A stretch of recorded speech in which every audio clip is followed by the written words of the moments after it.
she actually read the script before we had even considered her. I happened to have a really nice relationship with her agent, and he'd said something really interesting to me at the beginning of the process after he'd read the script. He said, whoever you cast, she's got to be an incredible actor. And I was sort of like, well, yeah, obviously. But he was like, no, I really think this is such a technically demanding movie. And I think the role is much more demanding than it might seem on the page. There's so much, so much duplicitousness from the character. It's going to be really important that that actor have so many layers. He sent it to Nicole, and she happened to read it and really quickly totally respond to it. And I hadn't even really considered her, to be honest, at that point.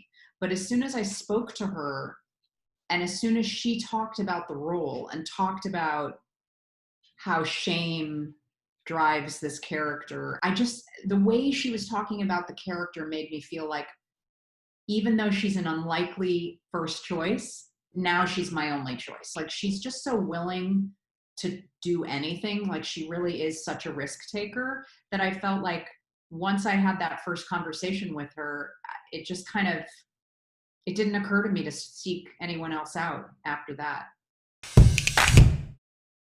Like the sunlit noir, you know, where it's like punishing sunlight. And I think it's probably not something that film directors do a lot, just because a lot of times what it means is you're fighting a kind of a visual bluntness that's hard to shape. Like, big overhead sunlight is really tough to work with.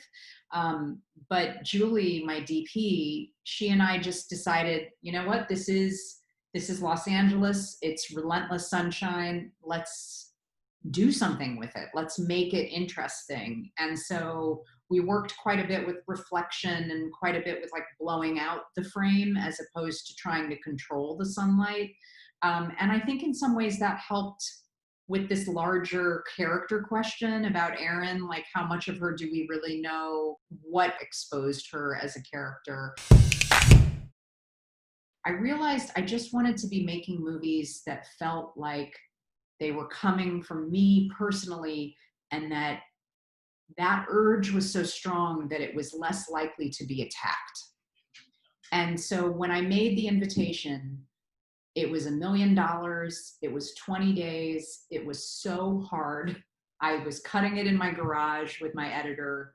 I was, making lunch for the editing crew. Like, it was not an easy situation for me, but that movie gave my career back to me because it was mine. I had final cut and I was able to just make my movie. Similarly with Destroyer, I just was able to say, I'd rather make this movie smaller and have it be mine and have final cut. It just became a different way for me to work and to be considered in the industry. And so I'm very proud of those two films giving that back to me.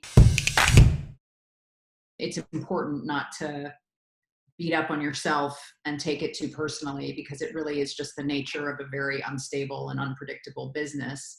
I've had to accept how much is not in my control day after day, month after month, year after year. And what's been kind of great about now having done this for like 20 years is to really face it. It is a fact of the business that most of what we do is not in our control. But I also think it's really important to like be where I am right now and kind of be okay with that. Like, just accepting who I am right now and where I am right now. I just have to do that all the time.